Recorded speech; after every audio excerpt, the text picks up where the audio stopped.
Almannavarnir mæla með 3 daga birgðum á hverju heimili, en þó hafa kannanir sýnt að almennt eiga heimili ekki neyðarbirgðir af matvælum. Í Facebook-hópnum Prepparar á Íslandi deilir fólk ráðum birgðahald á heimili. En hvað preppari?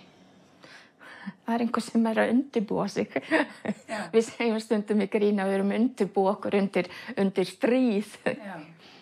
Nei, það eiga nóg fyrir sig og sína helst í svona, já, kannski margir hugsa mánuði eða svo.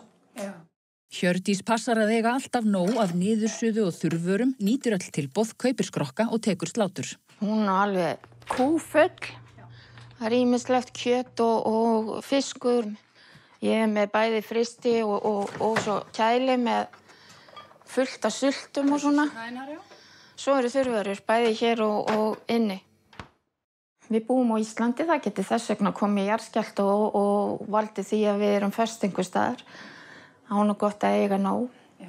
Eða þá að til dæmis eins og í COVID að við þurfum að einangra okkur. Eða bara, já, segjum sem að við vonum nú að verða aldrei að vera í stríð. En það er bara gott að eiga nóg. Þetta líka hjálpa manni að kaupa hagkvæmt.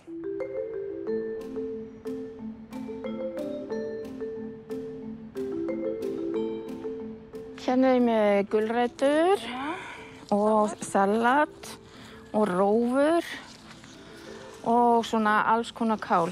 Bara fram í september, jafnvel október, fer maður bara út og sækir í pottinn. Margir ímynda sér að maður þurfi alveg sér búr. En þetta er bara nóg. Það geta allir gert þetta.